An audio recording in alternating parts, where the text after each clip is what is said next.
The girl signs a pact to return to life. She has 1 year to win the Tyrant's heart. Otherwise, she'll become the 5th offering. Today marks the final day of her deadline. The Emperor's affection for her has reached 98%. Yet Evelyn's heart sinks into despair. Is this her rebirth or her death sentence? When familiar footsteps approach from behind, her body freezes. Ryan says he's been searching for her. He has something important to tell her. He takes her hand, his warmth so intense it makes her want to flee. Evelyn silently begs him not to speak, but he says those 3 words anyway. I love you. Then he wraps his arm around her waist. He leans down and kisses her. A kiss both tender and fatal. A cold voice rings out mercilessly. The deity congratulates Evelyn for successfully claiming the Emperor's heart. It announces that according to their pact, she will be revived and returned to her original world. She cries out in despair. No. Ryan looks shocked. Just 1% left. If he doesn't confess his true feelings, maybe she can stay. So she forces out a rejection she doesn't mean. The light in Ryan's eyes instantly dims. Yet the affection level has ruthlessly climbed to 100%. It's all over. She falls into complete despair. Memories of the past flood back like a tide, taking her back 1 year ago. Back then, she was still Soo-won, a test taker who died suddenly right after passing her exam. Unwilling to accept such a meaningless death, she sent a desperate plea to the deity. The deity offered hope for a new life but demanded she accept a harsh pact. To survive, she agreed to every condition without hesitation.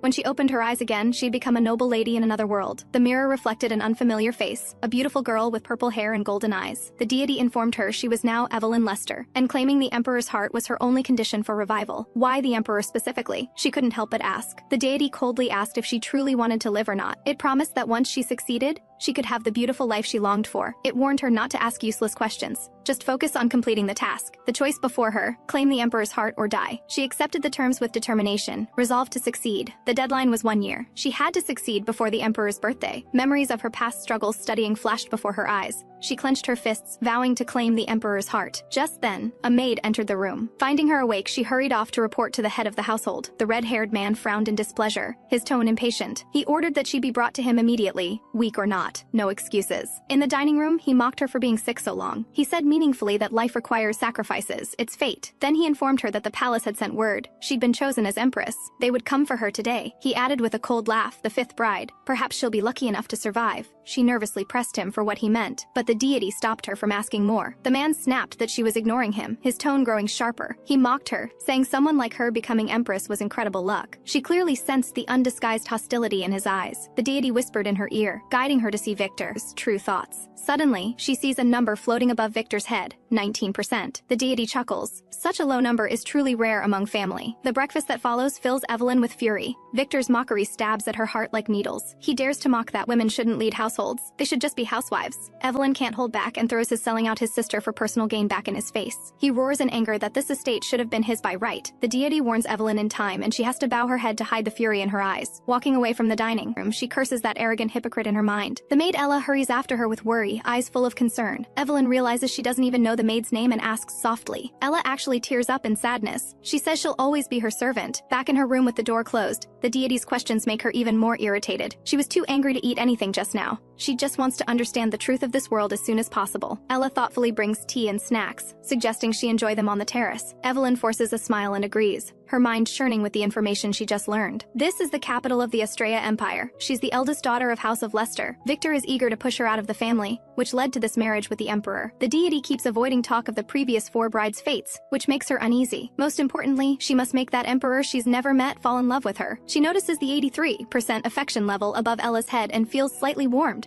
But she knows nothing about the Emperor. How to raise his affection troubles her.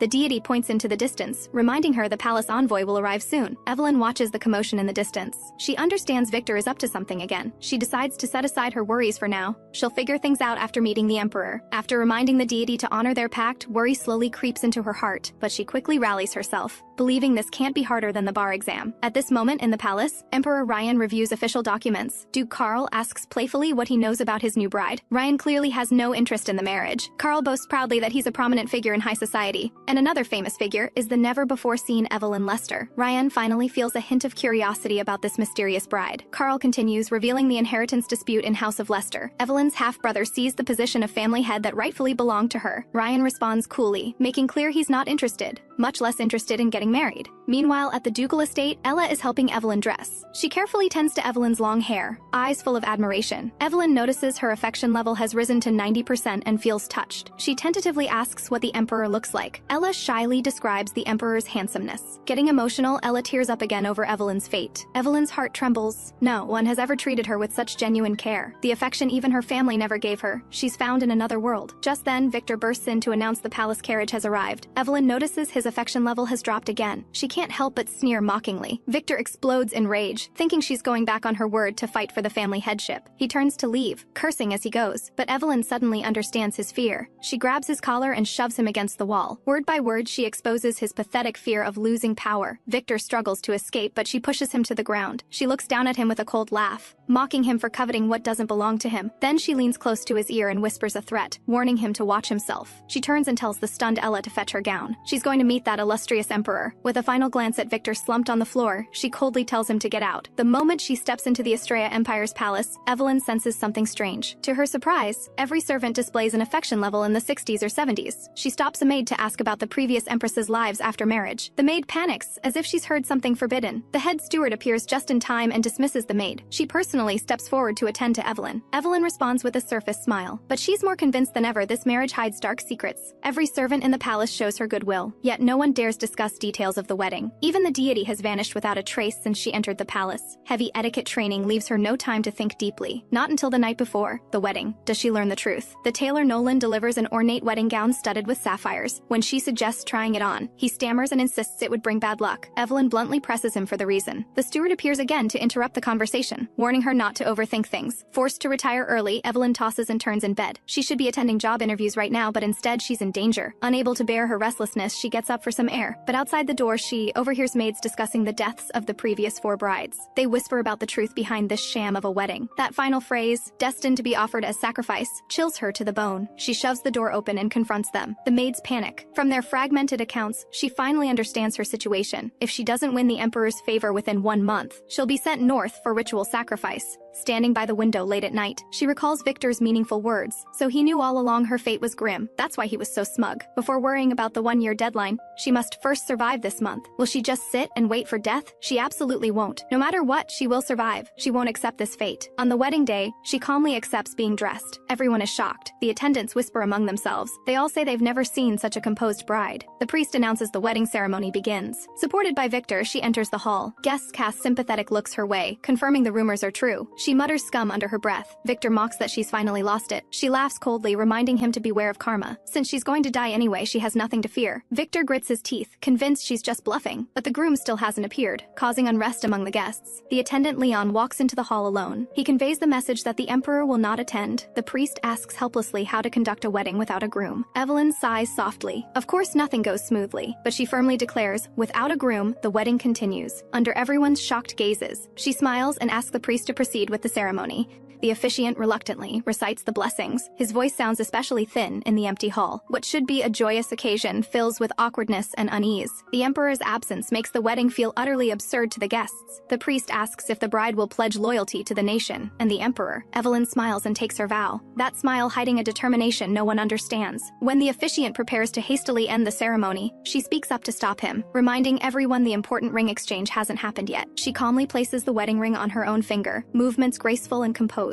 Only then does the officiant snap out of it and recite the final blessing. Yet inwardly, he's utterly shocked by this absurd wedding. The day after the wedding, Leon bursts into the emperor's study. Ryan looks up from his work, dismissive of Leon's alarm. Leon asks if the emperor plans to meet the new empress. Ryan brushes him off carelessly. He's even in the mood to joke, suggesting they send his portrait instead. Leon sighs, reminding him this has already caused controversy among the nobility. Ryan puts on his coat to leave, completely indifferent to the gossip. Before leaving, he casually orders a bottle of champagne sent to the empress as consolation. At this moment, Evelyn frantically searches the library for information. She's devastated to find not a single book contains detailed records of the emperor's life. Knowing nothing about her target, how can she complete her mission? Just as despair sets in, an imperial law codex catches her attention. She becomes absorbed in reading it. Deep in the quiet night, Ryan slips into the library, his body injured. He needs somewhere to hide from pursuit temporarily. He muses that those people have grown bolder lately, clearly plotting something. Suddenly, a hand covers his mouth from behind. Evelyn watches the activity outside alertly, signaling him to stay quiet. Only when it's safe does she release him. She asks with concern about his condition, yet she's shocked by the 0% affection level above his head. Ryan reminds her through the pain that Shadowblade assassins are searching nearby. Evelyn lifts the heavy law codex, stating she has a weapon to defend herself. Ryan can't help but smile, accurately calling her by name. Evelyn doesn't expect this stranger to know who she is. Just then, Ella arrives with a candle, interrupting their conversation. The steward nervously scolds her that going out alone at night is too dangerous. Evelyn hastily explains there's an injured person in the library who needs help. The steward raises the candle to look, but finds no one there. The next morning, Evelyn lies in bed recalling last night's strange encounter. By now, the palace must be full of rumors she encountered a ghost. The head maid has tightened surveillance, restricting her nighttime outings. Then Leon arrives to convey an invitation to breakfast with the Emperor. Evelyn is both surprised and wary, worried this is a trap. The table is laden with exquisite dishes, but she has no appetite. She wonders about the intentions of the Emperor who skipped his own wedding, suddenly summoning her. When that familiar figure enters through the door, she's stunned, speechless. What shocks her even more, the affection level above his head has changed from 0 to 1. Evelyn quietly studies the man before her, full of confusion. This Emperor named Ryan clearly accepted her help, yet his affection is only a pitiful 1%. Leon presents fine wine at just the right moment, his tone suggestive as he recommends they share it. His winking suggestively makes Evelyn feel helpless. She has no choice but to turn her attention back to Ryan. She can't help but admire his handsomeness. If he lived in modern times, this face would make him an international superstar. Ryan finally looks up and asks her to stop staring and focus on eating. Evelyn awkwardly explains it was too dark that night to see his face clearly. She wonders to herself why only the two of them dine in this spacious room. The atmosphere feels truly strange, until she takes a bite of the steak on her plate. The way it melts in her mouth amazes her. This is the best food she's ever tasted in her life. Ryan notices her delighted reaction and feels somewhat surprised. This is completely different from the investigation report he received, arousing his suspicions. He recalls the report Leon presented, written by Victor. It described Evelyn as quiet, low-key, and lacking ambition. Ryan feels nothing but contempt for a report from that groveling wretch. A family's legitimate heir fails to inherit the headship and instead gets sent to compete for Empress. There must be unknown sacrifices and dealings behind this. He turns to Evelyn, expressing pleasure the food suits her taste, then asks if she told anyone about yesterday's incident. After receiving a negative answer, he asks her to keep it secret forever. In this position, he must appear invincibly strong. Any weakness becomes ammunition for opposition forces. Evelyn immediately grasps the true meaning of heavy is the head that wears the crown. Ryan shows interest in her words. He promises to grant her one wish if she keeps the secret. A cunning glint flashes in Evelyn's eyes as she asks if she can wish for anything.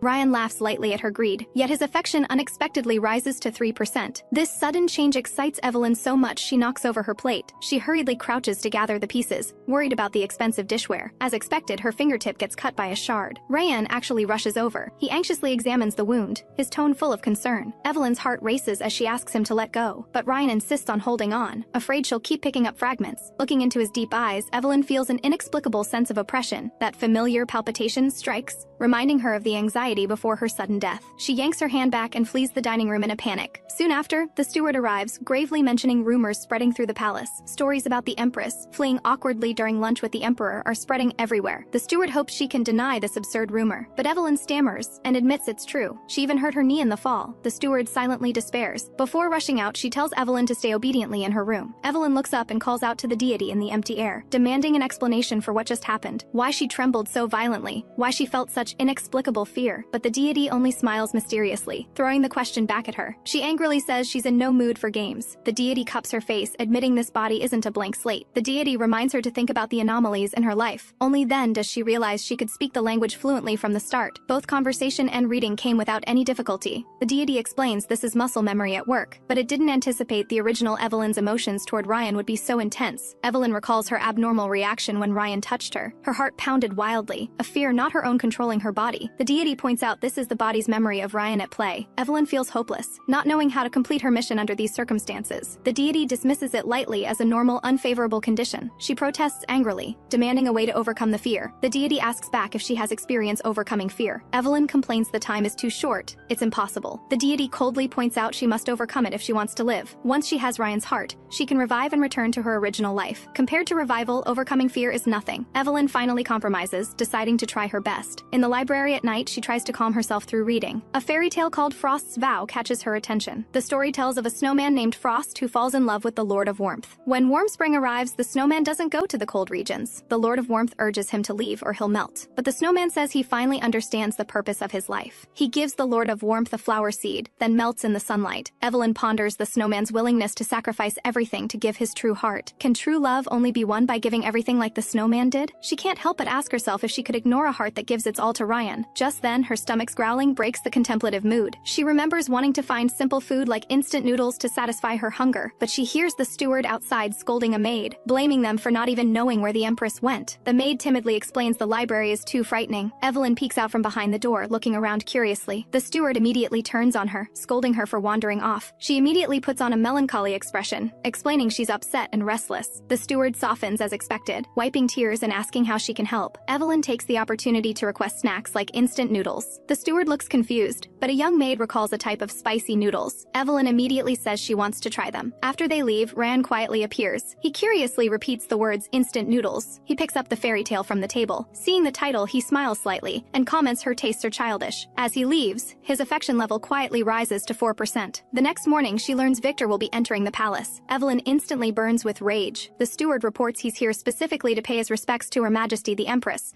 She can only order spitefully not to serve too many refreshments, secretly wondering what this hypocritical half-brother is really here for. Victor follows a maid through the palace corridors. His gaze critically surveys the surroundings. He never expected his half-sister, who should have been discarded, still sits securely as Empress. When he sees Evelyn, his greeting drips with barely concealed sarcasm. Evelyn greets him coldly, bluntly telling him to speak his mind. Victor feigns distress that his sister doesn't know proper manners, finally revealing his true purpose. He plans to borrow the royal gardens to host a family gathering. Speaking as if bestowing a favor, Evelyn calmly signals for servants to bring exquisite cakes. Victor praises them effusively, then smoothly presents a lengthy list, listing various expensive items and gifts needed for the gathering. Such shameless demands make Evelyn instantly understand his calculations. She deliberately knocks her utensils to the floor, coldly ordering Victor to pick them up himself. Victor's face flushes with anger, but she intimidates him with the charge of defying imperial orders. Seeing a maid about to step forward to ease the tension, she insists her half-brother pick them up himself. Victor lashes out with insults in his fury, accusing this woman facing death of being ungrateful. Consumed by rage, he doesn't notice the servant's faces suddenly changing. Not until Evelyn says Your Majesty does he snap to attention. Ryan walks over slowly, his authoritative gaze making Victor break into cold sweat instantly. He hurriedly bows in greeting, trying to use his position as family head to cover his loss of composure. Seeing Evelyn sitting still, he clicks his tongue in dissatisfaction, gesturing at her. But the Emperor catches it keenly, sternly questioning his disrespect to the Empress. Victor stammers his defense, claiming he's fulfilling brotherly duties. Ryan coldly points out he's overstepping, defending the Empress's dignity. He also orders Victor to apologize to Evelyn or face charges of insulting the imperial family. But Evelyn suddenly rises to smooth things over, pretending affection as she pats Victor's shoulder, laughingly saying he must love the cakes so much he lost his composure, ordering all the meal-fuel cakes packed as gifts,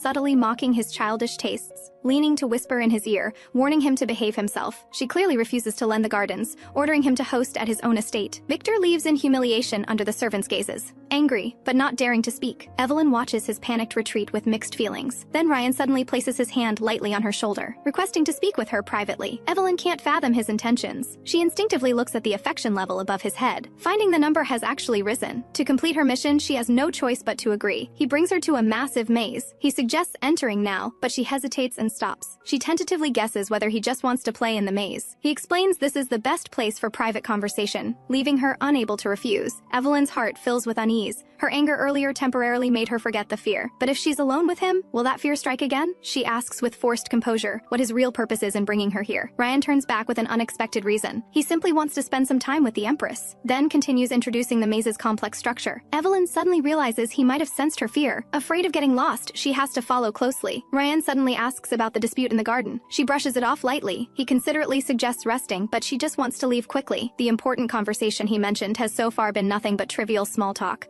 She's silently trying to figure out his intentions. But he suddenly brings up something she said before. That quote about heavy is the head that wears the crown. He actually remembered it. She can't help but ask how heavy the Emperor's crown is, but he turns the question back on her. She senses he's avoiding something, only hinting vaguely that he also feels powerless. He understands becoming Empress isn't easy. His affection level rises to 5% at this moment. She's surprised surprised by the change but doesn't know what moves his heart. Suddenly, she walks ahead to lead, determined to face her inner fear. Ryan stares at her back in a daze, then follows. He discusses philosophy about greed and possession, believing greed has no end, but she says greed can also become life's purpose and passion. Instantly, his affection level suddenly jumps to 6%, then jumps again to 7%. This sudden change shocks her so much she loses her balance. As she falls backward, he quickly leans down with concern, reaching out to steady her, but she recoils in fear. That handsome face drawing near makes her inner fear explode completely. She desperately tells herself to hold on, but can't control her trembling. Ryan calls out in confusion, but she sinks deeper into panic. Then a flower suddenly appears before her eyes, its fragrance calming her slightly. He gently guides her to close her eyes and focus on the flower's scent. He tucks the flower in her hair, softly soothing her emotions. He covers her eyes and leads her away, his voice steady and reliable. She apologizes for losing composure, but he says he's the one who should apologize,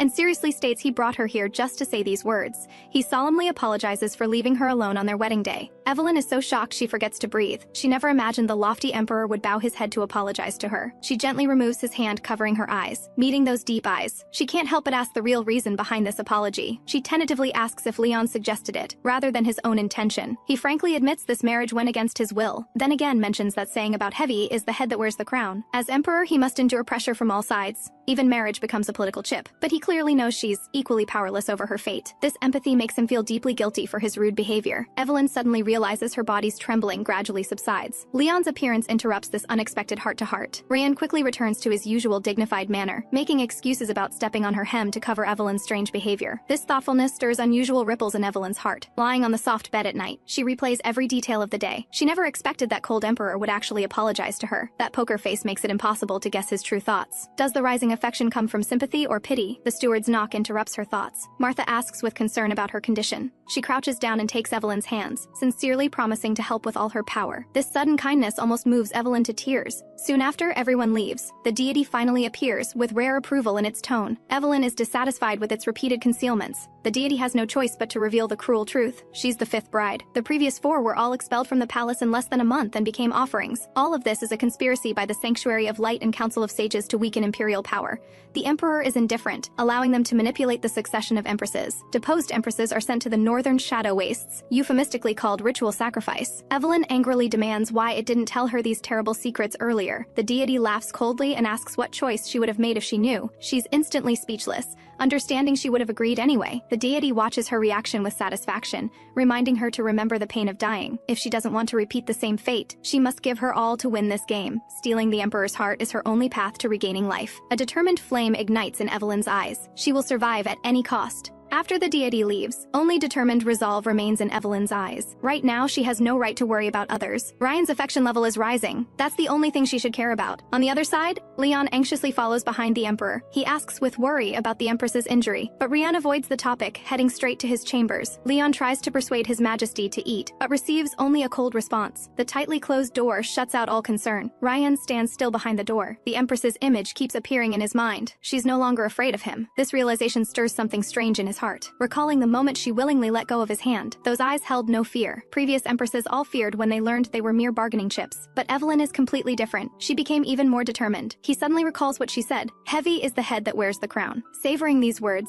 he seems to glimpse the resilience in her heart. Perhaps this is her way of refusing to become fate's victim. He rarely feels this intrigued. He wants to see if she can carve out her own path here. When he opens the door, Leon still stands guard outside persistently. The old steward asks with concern, but only receives cold evasion. This time, Leon keenly senses a change. Serving in the palace for 30 years, he's never seen his majesty display emotions so openly. The worry seems tinged with enjoyment. What puzzles him even more? The empress's pale complexion and his majesty's unusual behavior. These two are clearly well matched, yet both harbor unspeakable secrets. Leon musters courage again to ask about the empress's condition. Ryan brushes it off lightly, ordering him to rest as well. The confused old steward seeks another way and finds Duke Carl, hoping this friend close to his majesty can uncover the truth. Though Carl agrees to try, he doesn't dare guarantee success. He suggests asking the empress directly might be more appropriate. Leon agrees but points out another problem. The maid Martha constantly guards the empress's chambers. Outsiders can't get close, and both remain silent about the maze incident. During their conversation, Leon notices Carl arrived unusually early today. Carl takes out a letter, saying he's delivering it to his majesty on his mother's orders. Since he's at the palace, he plans to pay his respects to the new empress. After all, having missed the wedding, he should at least offer his respects in person. Leon suddenly recalls that wedding with only the bride present, guessing Evelyn must be suffering terribly from that humiliating wedding. Carl outwardly agrees but inwardly ponders another question. If Ryan doesn't like her, Why take her alone to the maze? A knock interrupts their conversation. An attendant respectfully conveys His Majesty's summons.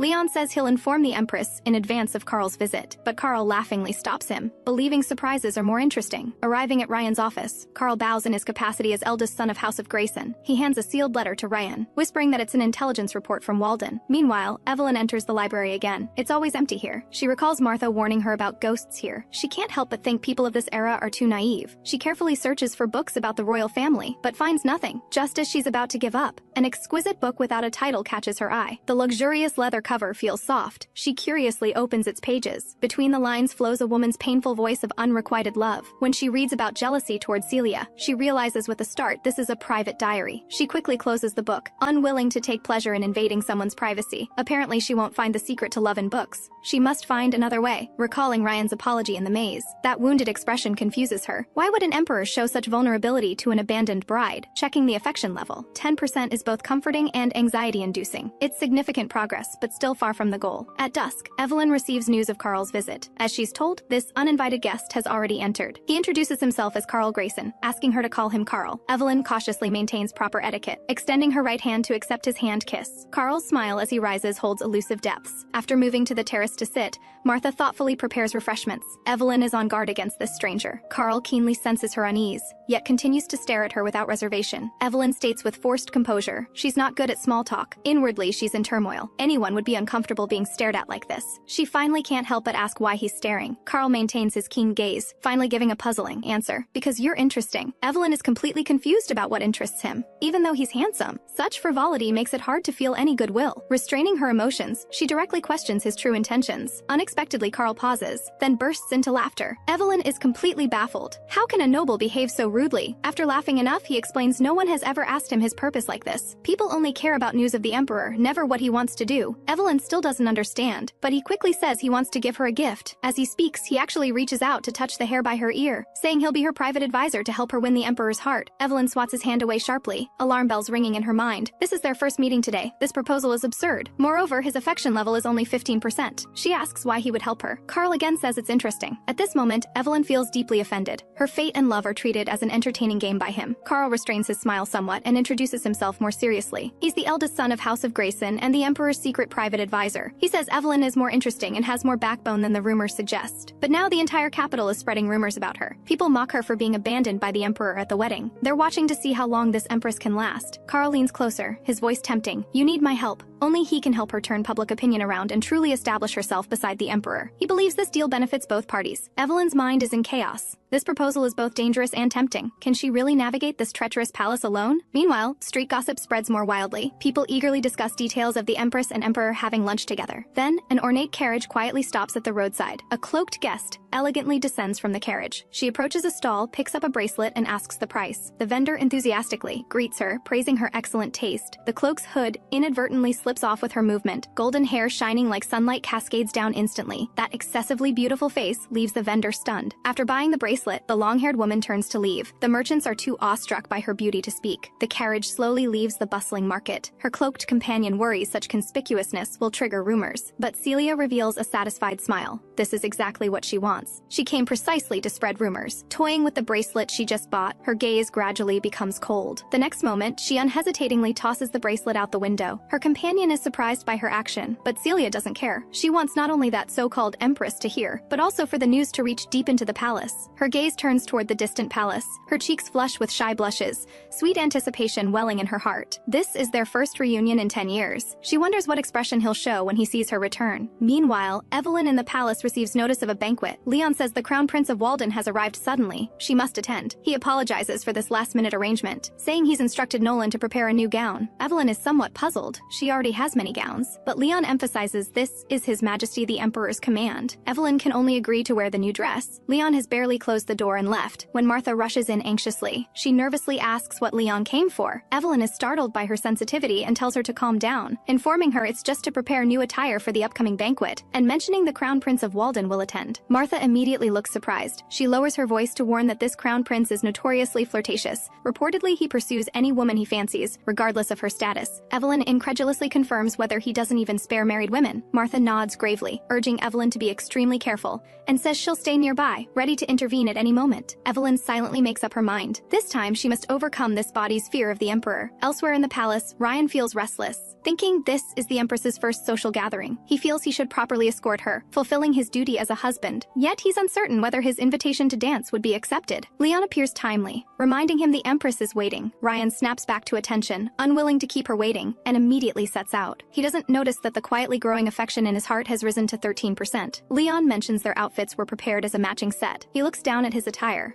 A subtle flutter passes through his heart. Leon's meaningful smile sees right through his unspoken thoughts. At the banquet entrance, Evelyn hears Ryan calling her. The moment she turns back, she's drawn to the number jumping in her vision. The affection level has risen to 13%. This inexplicable increase makes her both flustered and confused. What stuns her more is that iceberg of a man is actually smiling. She places her hand on his arm, but questions surge like tides in her heart. In the magnificent hall, gossip circulates among guests. No one believes this parachuted-in empress can truly win the Emperor's favor. Then Leon announces the arrival of the Crown Prince of Walden, followed by Prince Philip III making an elegant entrance. Everyone secretly speculates about this uninvited guest's true purpose. Then even more shocking news arrives. The Emperor will enter with the Empress. The entire room erupts in shock because the Emperor has never attended with a female companion since his coronation. Outside the door, he cautions her to be careful of that notoriously disreputable Crown Prince. If she feels uncomfortable, she can leave this hypocritical arena of fame and fortune anytime. The doors open and they enter hand in hand, instantly becoming the sole focus of everyone present. Noble ladies curtsy to her, and she returns gracious smiles, yet she clearly understands. These are merely superficial courtesies. Prince Philip approaches with a smile just then. Evelyn immediately recalls Martha's warning, her brow furrowing slightly. Ryan's hand lands on her shoulder almost simultaneously. His expression darkens abruptly as he coldly interrupts this hypocritical greeting. But Philip acts as if he didn't hear, taking Evelyn's hand of his own accord. Then, a kiss lands on the back of her hand. Time seems to freeze completely in this moment. The entire hall falls deathly silent. What surges in Evelyn's heart is pure disgust and revulsion. She quickly withdraws her hand and takes out a handkerchief, publicly wiping the spot his lips touched, then casually discarding the handkerchief. Immediately she takes Ryan's arm, declaring she hasn't even kissed His Majesty yet, so another's transgression makes her uncomfortable. Ryan is completely stunned, and without looking at anyone else, she calmly turns and walks away on his arm. Reaching a secluded spot, she breathes a sigh of relief and apologizes for her boldness, but he chuckles softly, praising her for being as graceful as a true empress. Then he suddenly takes her hand, asking in a low voice whether her declaration about the first kiss was sincere. The evening breeze carries his scent, blowing intimacy into her heart. She sees the affection level jump to 15%, her heartbeat deafening. Yet that laughing voice intrudes inappropriately once again. Prince Philip has actually pursued them again. He proposes a brief private conversation with her. Evelyn is instantly on guard, but Ryan recalls the spy's warning that this man has spies with him, and Carl had analyzed. Evelyn will be an excellent opportunity to counter the temple's forces. He snaps back to attention and declines the invitation for her in an unquestionable tone. Prince Philip immediately shows displeasure. He hints he's already aware the Emperor will be searching for targets at the banquet. Ryan's heart goes cold, realizing their actions may already be exposed. Philip immediately turns to Evelyn, publicly inviting her for the first dance. This seemingly irrefusable request aims to embarrass the Emperor. Evelyn falls silent for a moment, then gives a firm refusal. The entire hall erupts in shock. Even Ryan's eyes flash with surprise. She resolutely turns and takes the Emperor's hand of her own accord, declaring her first dance was long promised to His Majesty. She openly states she treasures all first experiences with him. The first kiss was already interrupted. The first dance must be protected by him. But inwardly, she calculates rapidly to turn this crisis into opportunity. She'll use this pressure to push his affection toward its peak. She looks up with a smile, extending a genuine invitation to dance. Ryan readily accepts, and the affection level indeed leaps to 17%. The two enter the dance floor, breaking all court conventions in one stroke. Guests stare dumbfounded as if they're hallucinating. Even Leon casts an incredulous glance. Prince Philip watches coldly, beginning to reassess internally. He didn't expect the timid pawn from intelligence reports to have such a sharp edge. On the dance floor, she softly apologizes for her clumsy steps. He teases with a smile, yet provides incredibly patient guidance. In his embrace, she gradually relaxes and even feels delighted. Ryan watches her enjoying herself, questions arising in his heart. If that was just acting, why does she look so happy now? Could she actually harbor some genuine feelings for him? When the music ends, she's delighted she didn't mess up, but he suddenly pulls her gently into his embrace, praising her softly. The embrace and whisper make her heart pound like thunder, her face flushing instantly. She frantically pushes him away and flees toward the terrace. That fleeing figure is identical to the one from that lunch. Prince Philip then approaches, blushes, and after teasing the two, he asks where the Empress went, intending to invite her for a second dance. The gentleness on Ryan's face instantly dissipates, returning to coldness.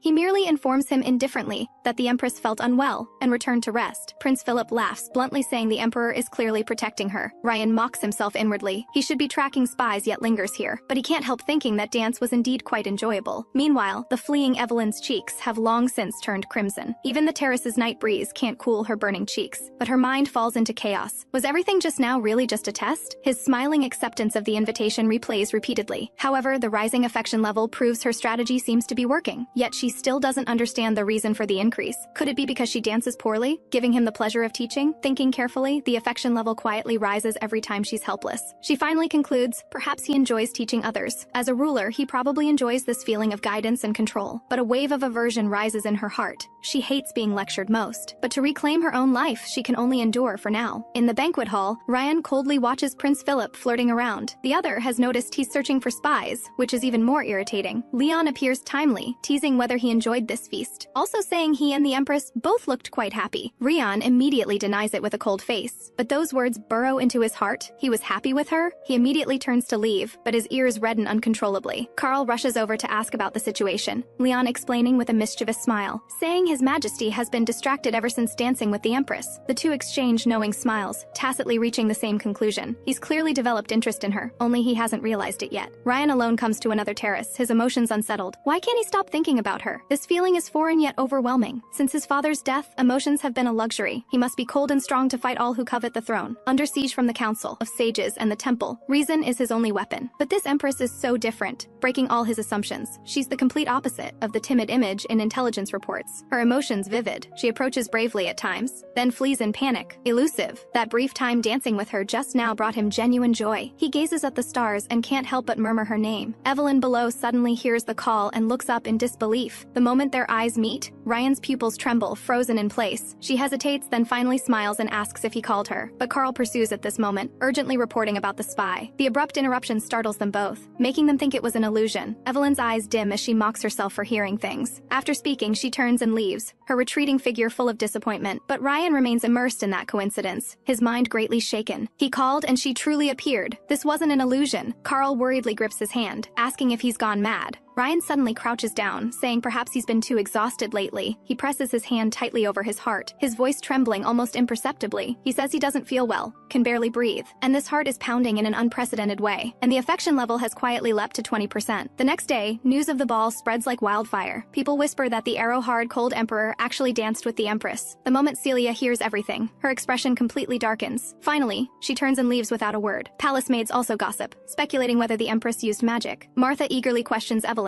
but Evelyn just yawns tiredly, dismissively saying nothing happened. But Martha believes dancing together is earth-shattering news. Evelyn helplessly mentions the Crown Prince of Walden's pressure was the cause. Involving the Crown Prince of Walden makes Martha even more worried. Evelyn doesn't want to continue the topic, turning her attention to breakfast instead. Martha has to compromise, demanding she explain properly after the meal. While eating, Evelyn's thoughts drift to how to consolidate her position. She ponders what she should learn to establish the Empress's authority. She stops absently, and Martha immediately asks if she's finished eating. On the other side, the atmosphere in Ryan's office is tense. Leon seriously presses whether His Majesty needs to summon the Imperial Physician. Ryan dismisses it lightly, saying he was just speaking nonsense earlier. Leon becomes more nervous, pointing out His Majesty has never feigned illness. Ryan admits inwardly that thinking of her truly makes his breath stop. A strange ache comes from his heart, bitterness rising in his mouth, but outwardly he maintains composure, even scolding Leon for being too verbose. Leon can only compromise worriedly, urging him to take care of his health. After leaving the office, Leon still worries about how to enlighten His Majesty. Just then, a servant runs over in panic with urgent news. That Lady Celia requests an audience with both His Majesty and the Empress. When Evelyn hears this name, a trace of familiarity passes through her mind. She's certain she's seen or heard this name somewhere before. Martha simply feels happy, believing this is a friendly signal, explaining the lady married far away in Walden and has returned to visit. Perhaps because of yesterday's incident, she wants to befriend the Empress. Evelyn agrees to the meeting, but instinctive wariness rises within her. This name exists not only in vague memory. She must have seen it somewhere, more specific and important. The moment she enters the garden, Evelyn's breath catches slightly. The lady who turns around possesses breathtaking beauty. Celia curtsies gracefully, her pleasant voice expressing her honor. A passage message of long-buried text suddenly strikes Evelyn's mind. This is the woman envied in the diary. Evelyn returns a courteous smile, inviting her to sit. Her beauty far surpasses any noble lady she's seen before. However, the smile on Evelyn's face gradually freezes. She clearly sees the affection value above Celia's head. It's a cold, absolute, unwavering 0. That exquisite face smiles at her, words infinitely kind. If not for seeing the number, she'd almost believe this affection. She steadies herself, politely mentioning her long residence abroad. Celia smiles and admits it, her tone carrying familiarity with the past. She casually mentions she used to come to this palace every day, even playing in the Empress's garden. Ryan took her there. She suddenly corrects herself, saying perhaps she should call him Your Majesty now. Evelyn follows up, asking if they were friends in the past. Celia immediately shows a nostalgic smile, mentioning their trio's friendship. Evelyn analyzes rapidly. There are only two possibilities behind this smile. Either she's truly innocent, or schemes hide behind the smile. After all, even Victor, who despises her, has affection over 10%. This makes her appear extraordinarily dangerous. Extreme vigilance is required. Evelyn directly asks her what purpose this meeting serves. Celia says meaningfully she came to verify rumors. She was somewhat worried, but it seems she worried unnecessarily. Evelyn presses what exactly she was worried about. Celia brings up Evelyn's wedding completed alone. Evelyn's expression shifts slightly, then she covers it with a smile. She says lightly that His Majesty has apologized. Rumors aren't credible. Celia also smiles in agreement, praising the Empress for having a generous heart. Leon appears timely, conveying that His Majesty wishes to see her now. Celia's face instantly flushes, unable to hide her excitement. She hurriedly takes her leave, while Evelyn maintains surface politeness in farewell. On the way to the study, Celia warmly exchanges pleasantries with Leon. Leon responds respectfully, reminding her His Majesty is now the supreme ruler of the Empire. After knocking and receiving permission, Celia enters with anticipation. Ryan looks up and greets her blandly. They gaze at each other briefly, a strange silence in the air. Finally, he speaks first, saying it's been a long time. Celia complains in a slightly reproachful tone that he won't let her sit. Ryan just keeps his head down processing documents, telling her to do as she likes. Celia sits down herself, a wave of sadness welling in her heart. The young Rai who used to smile at her is gone. Before her is an emotionless, perfect yet terrifying emperor. She smiles tentatively, asking how she should address him. Ryan answers that she needs to mind her behavior around others. She immediately asks delightedly if she can act as before when they're alone. After receiving a tacit affirmative, hope reignites in her heart, convinced that deep down he's still the boy who was kind to her. Meanwhile, Evelyn hurries through the corridor. Martha chases behind, not understanding where she's going. Evelyn's goal is clear. She's going to the library again. That diary mentioning Celia, she must read it again. She searches anxiously among the bookshelves, but the spot she remembers is empty. Just as she panics, a voice suddenly sounds from behind her. Carl appears silently, asking what exactly she's looking for. Evelyn's cry brings Martha, who rushes into the depths of the bookshelves with sword drawn. Evelyn is trapped between Carl and the bookshelf. Her heart fills with confusion and wariness. Martha's gaze is sharp, mistaking Carl for an assassin with ill intentions. Carl hastily calls out her name. Only then does Martha's terrifying killing intent stop. After recognizing him, Martha appears quite embarrassed and quickly apologizes for her rashness. But Evelyn is too shocked to speak. Martha once wielded weapons? What kind of dangerous past did she retire from? Martha hurriedly takes her leave, leaving Evelyn full of doubts. She can't help but ask Carl what kind of identity Martha truly has. Carl only speaks evasively, saying that's all in the past, then asks what she's searching for in this remote corner. Alarm bells ring in Evelyn's mind. She can't let her guard down around him. She can only describe vaguely, a red book without a title. Carl shows curiosity, pressing to know what the book contains. Evelyn lies that she hasn't finished reading it, so doesn't know the specific content. She asks if anyone's been here. Carl leans against the bookshelf and shakes his head no. She can only feign regret, saying perhaps she'll search again another day. Turning to leave, she doesn't see the truth behind Carl. That red diary is currently cleverly hidden behind him. Watching her retreating figure, Carl finally takes the book in hand. He reveals a light smile. Consider it small revenge for his earlier mistake. Outside the palace, a carriage departs, the atmosphere oppressive. Inside the carriage, Celia's lips are pressed tight, bitterness and rage churning in her heart. She doesn't understand why Ryan is so cold. He was her first love. How can he look at her with such unfamiliar eyes? She's so angry her fingertips tremble slightly. The maid beside her carefully observes her expression. Celia suddenly asks about the information gathered from the palace maids. The maid reports what she learned from the maid the Empress brought from her family home. She was originally a quiet, well-behaved, ordinary noble lady. Celia immediately frowns. She saw with her own eyes that woman's eyes are sharp. The maid also reveals the Empress was found collapsed at home before entering the palace. Since then, her personality seems different from before. An absurd and unpleasant suspicion flashes through Celia's mind. Finally, the maid reports the most concerning rumor. At last night's banquet, His Majesty the Emperor indeed danced with the Empress. These words stab into Celia's heart like needles,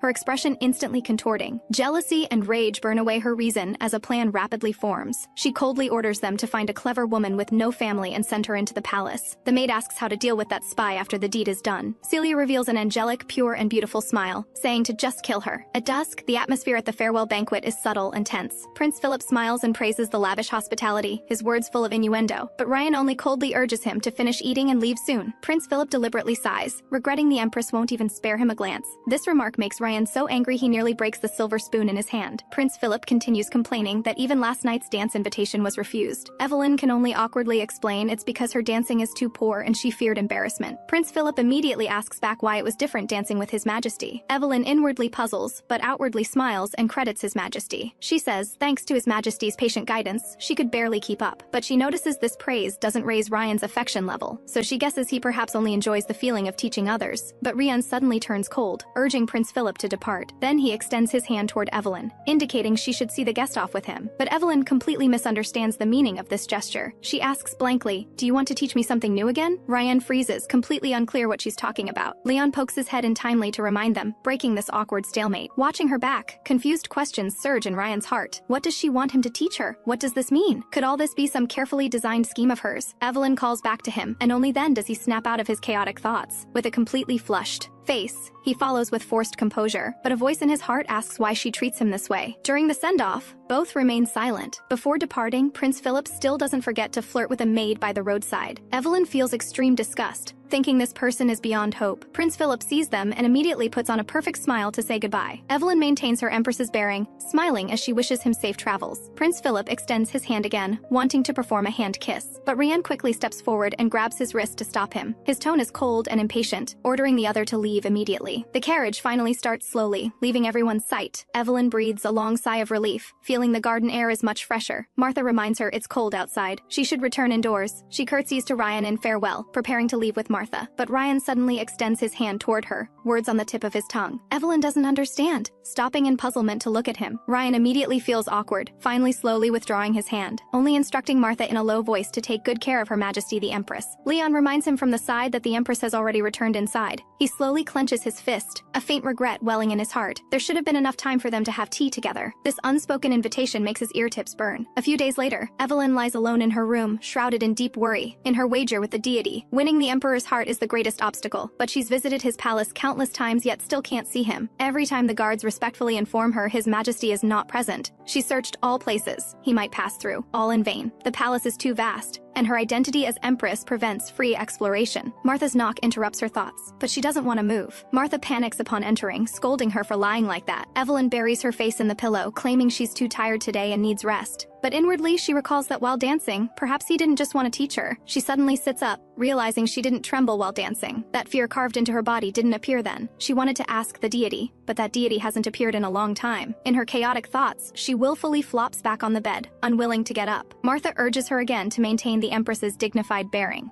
Evelyn suddenly asks in a low voice whether it's possible to stop fearing someone. She says she once didn't dare approach someone out of fear. Now she's even developed a bit of affection she shouldn't have. Martha sits beside her knowingly, gently providing an answer. Perhaps because she finally saw a different side of that person. A person who seems frightening can also have moments of gentle smiles. Everyone is multifaceted. There's no purely good or bad. Evelyn has a sudden realization. This answer completely surprises her. She's been struggling with how to raise affection without getting close to him. But actually, she only needs to focus on discovering his better side. She throws herself into Martha's embrace and thanks, her heart suddenly clear. She's now certain Ryan clearly has special interest in her, recalling his teasing while dancing. And that embrace after it ended. He seems more relaxed and at ease around her. She needs to discover more of that side of him, and her body won't be afraid. On the other side, the arguing in the council chamber nearly lifts the roof. The ministers are extremely dissatisfied with the Emperor's decision to raise noble taxes again. Ryan coldly watches these chattering elders. All 8 members of the High Council are present. He needs to find the instigator. He rises, decisively ending the meeting on grounds of needing reconsideration. Amid angry discussions, he slams the door shut. From inside the door come harsh mockery, questioning the young Emperor's qualifications. But someone cautiously reminds them the setting sun hasn't truly disappeared. This is right, Ryan still stands quietly behind the door, until the discussions fade away. Only then does he turn toward his secret hideout. The library's silence instantly envelops him. He can breathe, letting out a deep sigh of relief, recalling he barely slept last night, because closing his eyes brings her image. In his exclusive hiding place, he can finally rest properly. properly. Learning Ryan went to the library, Evelyn immediately follows, but that familiar suffocating feeling and palpitations strike again. She hesitates at the door, thinking she can still leave now, but Martha's words echo in her ears, urging her to see the good side of others. These words give her final courage. She can't escape forever. If she retreats now, she may never have another chance to get close to him. Having made up her mind, she gently pushes open the library's heavy door. The scene before her eyes makes her freeze. The Emperor is actually asleep at the desk. His quiet, sleeping face is completely unguarded, utterly different from his usual coldness. Evelyn hesitates briefly, but finally calls his name softly. Ryan slowly opens his eyes, gaze hazy as if still dreaming. Looking at her, he reveals a rare, pure smile. Evelyn leans closer, puzzled why he's not resting in his chambers. Seeing his flushed cheeks, she instinctively reaches out to check if he has a fever. Before her fingertips touch, her wrist is caught by a burning grip. He murmurs softly, "Don't go," his tone unprecedentedly vulnerable. Before she can react, he pulls her into his embrace with a slight effort, holding tight. However, the warmth in his arms jolts Ryan awake. He abruptly releases her. As if unable to believe it, he reaches out and gently pinches her cheek. After confirming she's real, massive embarrassment overwhelms him, his ears burning red. He instinctively blames her, saying she scared him. Evelyn watches his flustered state, surprised yet amused in her heart. She can't help but laugh, saying she's the one who should be scared. Ryan covers his face in chagrin. After a long moment, he asks in a muffled voice what she's doing here. Evelyn answers irritably. Coming to the library is obviously to read books, then asks back why he chose to sleep here. Ryan admits this is his secret hideout, and the affection level quietly rises to 21%, but he suddenly asks her why she had to come at this particular time. This sentence sounds to Evelyn like a hint she's unwelcome. Grievance and anger instantly surge up. She immediately stands. If he doesn't want to see her, he can just say so directly. No need to beat around the bush. After speaking, she no longer looks at him, turning to slam the door and leave. Everything happens too fast. Ryan stares blankly at the empty doorway. He grabs his hair in regretting those words. Outside the library, the timid maid Anna waits anxiously. She's heard the Empress can see ghosts. Right now she's so scared she's nearly crying. Then the door finally opens. Evelyn walks out with a gloomy face, muttering to herself. Grumbling she hopes he sleeps the whole day away. Anna hears this with chills, trembling as she asks if there's anyone else inside. Evelyn coldly states there's no one at all. Just as she finishes speaking, the library door opens again with footsteps. Anna is terrified out of her wits, screaming as she scrambles away. Ryan, who just came out, looks confused, completely unclear what happened. Late at night, returning to her room, Evelyn sighs wearily. Martha asks with concern about her condition and reports the handling of the situation. She's had the maids wait in the hall, preparing to use this to tighten discipline. The soiled dress has also been sent to have the tailor remake it. Evelyn gently advises her not to blame the maids too harshly. It turns out that at dusk, a commotion erupted in the Empress's palace. During dinner, a maid serving food accidentally knocked over a dish. Soup and food instantly splashed out, staining Evelyn's hem. Martha's fury was thoroughly ignited at that moment, scolding harshly. She ordered all maids to get out immediately, not one could stay. Evelyn tried to calm things, repeatedly saying it's fine, doesn't matter, but Martha sternly pointed out if it had been hot soup, the consequences would be unthinkable. This is absolutely not a tolerable small matter. Severe punishment is required. She ordered all involved maids to wait outside. Everyone must be punished. Then asked Evelyn if she was hurt, her tone full of worry and fear. Evelyn said she was fine, but a strong unease spread in her heart, as if foreboding something. Martha deeply bowed her head, blaming all faults on herself. A resolute light flashed in her eyes, vowing discipline must be strict. At this moment, the maids driven to the corridor were engulfed in heavy atmosphere. Everyone pointed fingers at the troublemaker Beth, voicing accusations, demanding she must take full responsibility and not implicate others.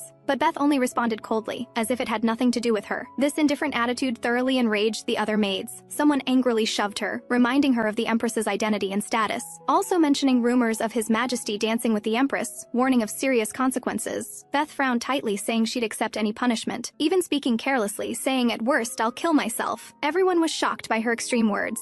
Then deeper worry followed. Someone urged her to think of her parents at home. She shouldn't needlessly worry them. Beth bit her teeth in silence, but inside was desolation and resolve. She felt she had nothing, living like a beggar, can't even afford new shoes. This life should have ended long ago. She mechanically picked at her fingers until blood appeared. She just wanted to get that money, then let it all end completely. Then Martha's figure appeared in the corridor, the atmosphere plummeting to freezing. Her reprimand was cold and severe, her gaze sweeping over every trembling maid, finally stopping before Beth, declaring this wasn't just one person's fault.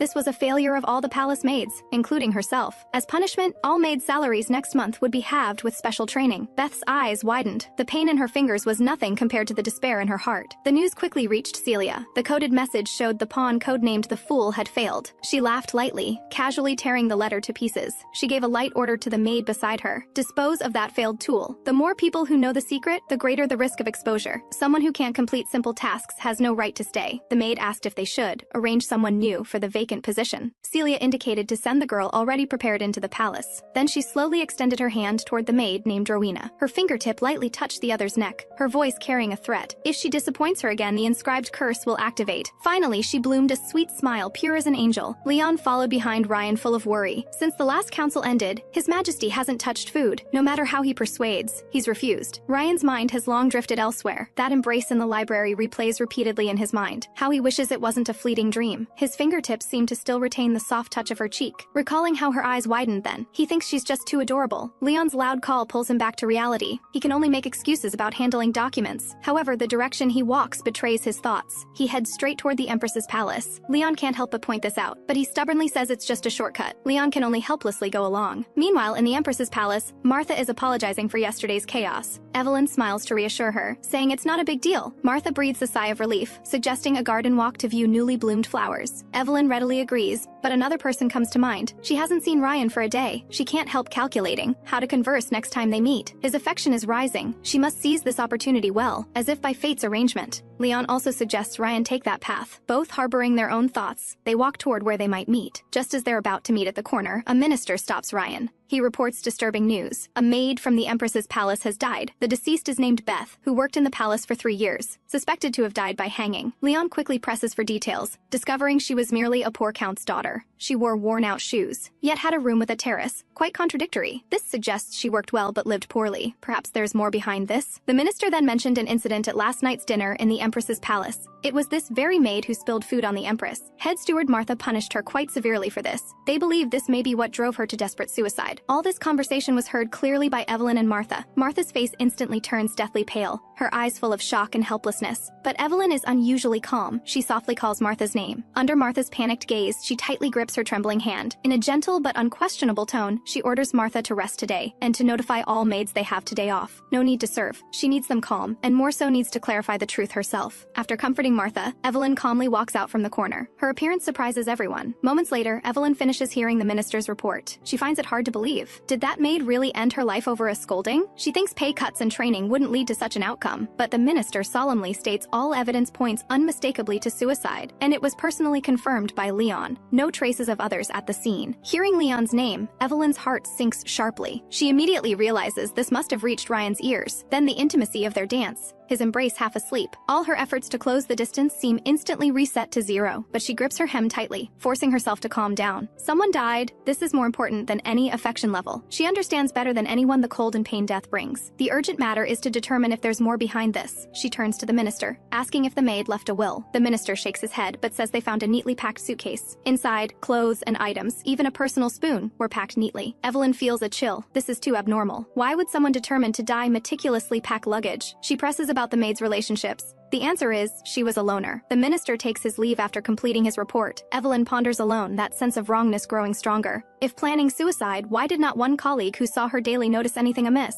Just then a new maid knocks and enters. Evelyn suppresses her doubts, deciding to investigate the scene for clues. Outside the palace, Rowena stares blankly at the marks on her wrist. Celia's voice startles her awake. She asks if the arranged person was found. Rowena bows her head and hands over materials. The girl is named Amelia. She's a fallen duke's daughter, family destroyed, alone and helpless, and due to childhood fever, her hearing is damaged. She's nearly deaf. Celia accepts the materials with interest, her fingertip tapping lightly. Can't hear, but skilled at reading lips? An interesting defect indeed. Noble status passes inspection, while the defect becomes perfect disguise. She rises to personally meet Amelia. The moment the door opens, Amelia sees a lady beautiful as a goddess. She excitedly steps forward to curtsy, but is gently embraced by Celia. At an angle no one can see, Celia's red lips draw near her ear. In the gentlest tone, she utters a lethal threat. She says, "Amelia, I'm going to kill you." The girl in her arms shows no reaction. Celia smiles with satisfaction. She releases the girl, warmly introducing herself, welcoming her. Amelia, kept in the dark, also smiles ingratiatingly. Then Celia has Rowena prepare refreshments. Her smile remains sweet, but her words coil like a venomous snake. She asks if she regrets disposing of Beth. In that smile is an unquestionable cold warning. Evelyn enters the room that belonged to the deceased Beth. This place is far from the main hall where servants and maids live.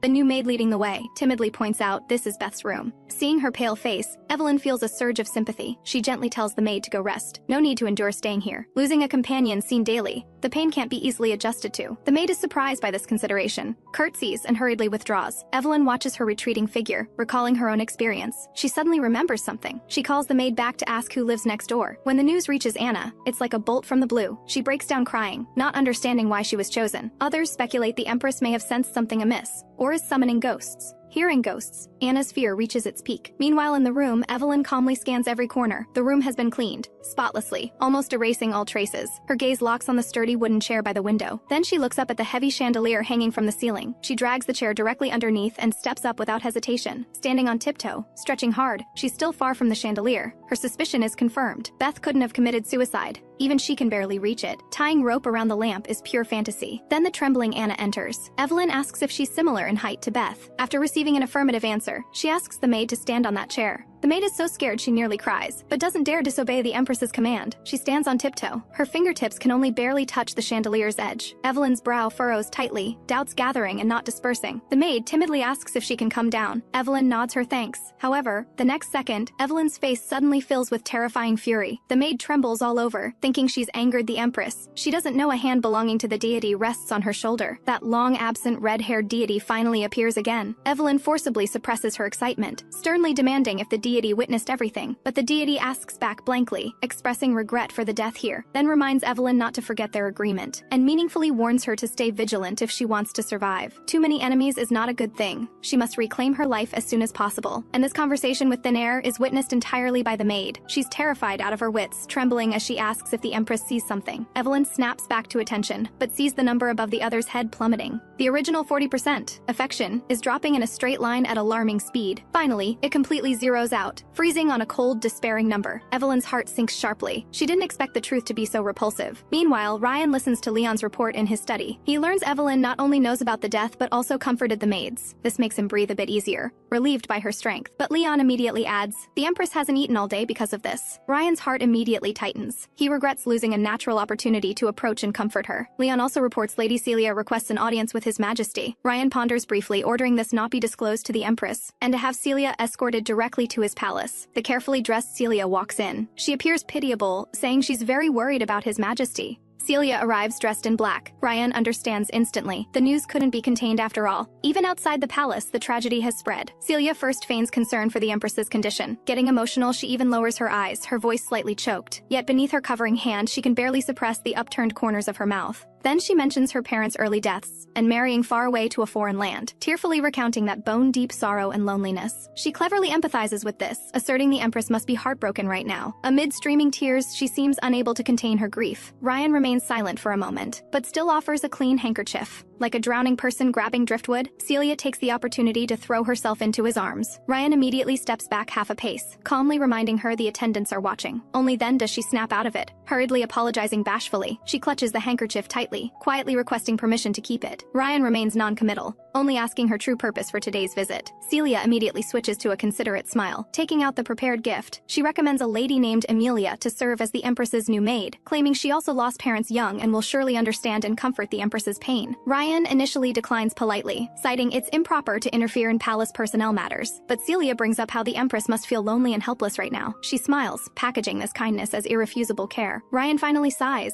tacitly accepting her kindness. Shortly after Celia leaves, several senior ministers request an audience. They get straight to the point, proposing to hold a grand event to cover up rumors about the dead maid. After hearing this, Ryan feels absurdity and exhaustion surge up. They want to hold a masquerade ball just 3 days after the tragedy. The purpose is to cover up the loss of a life, but the ministers argue righteously this is necessary sacrifice for national interest. If enemy nations learn of it, it will trigger unpredictable crisis. They even mention a similar case from 2 years ago to support the necessity of this move. Ryan's fury churns in his chest, feeling suffocated by this cold calculation. In their eyes, a maid's life and death matter far less than Noble's dignity. Ultimately, he can only suppress his anger and coldly consent, his gaze icy as he warns them to make sure this farce truly works. Leaving the room, Leon worriedly catches up to ask about the outcome. Learning about the masquerade ball, even Leon thinks the timing is highly inappropriate, but Ryan says the sooner people forget, the better for Evelyn. Leon is about to go notify the Empress when Ryan suddenly looks toward the garden below. Seeing that familiar figure standing alone, he changes his mind. He dismisses Leon, deciding to tell her this abrupt decision himself. In the garden, Evelyn still recalls that maid's fearful eyes. "Your Majesty, please, step back." That trembling plea lingers. Being so openly feared and rejected brings pain far beyond expectations. Ryan's call startles her from her thoughts. She hastily composes her expression. He approaches and directly informs her the palace will hold a ball. Evelyn freezes, almost doubting she heard correctly. She thinks he hasn't heard about Beth's death yet. Unexpectedly, he calmly mentions that maid's death. All Evelyn's prepared words are blocked in her chest, incredulous. She doesn't understand how he can describe a life's passing so lightly. Looking at his seemingly unmoved expression, she tries to evoke his sympathy, emphasizing that was a person who lived in the same palace, who truly existed. But Ryan only says he heard their relationship wasn't close. This remark ignites Evelyn's fury. She angrily retorts, even if not close, death itself deserves to be seen and remembered. She accuses him of not wanting to transcend grief but to completely forget. Beth's face surfaces in her mind, an originally unfamiliar name. Without this tragedy, she might never have known this person existed, but Ryan believes that was her own choice. He's powerless. Evelyn feels a chill. He actually plans to forget just like that. She says disappointedly she had resolved to find his good points. This remark brings a clear flash of surprise to Ryan's eyes. She says, choking up, "There's no death that doesn't need mourning. That maid must have passed him, looked up to him, greeted him, but he wants to erase her existence." She trembles and demands if he knows what death feels like, an ending unknown to anyone, ultimately forgotten. This terrifies her. She suddenly realizes her true self may already be forgotten. Rain begins, as if echoing the desolation in her heart. She says she understands his burden as emperor to be rational, but right now, she's completely lost the courage and strength even to look at him. Ryan feels a sharp pain in his heart, calling softly Empress. Seeing no response, he urgently calls her name. His voice carries broken pain. He says she's wrong. He's never been able to easily face any loss of life, whether his parents, servants who died in the palace,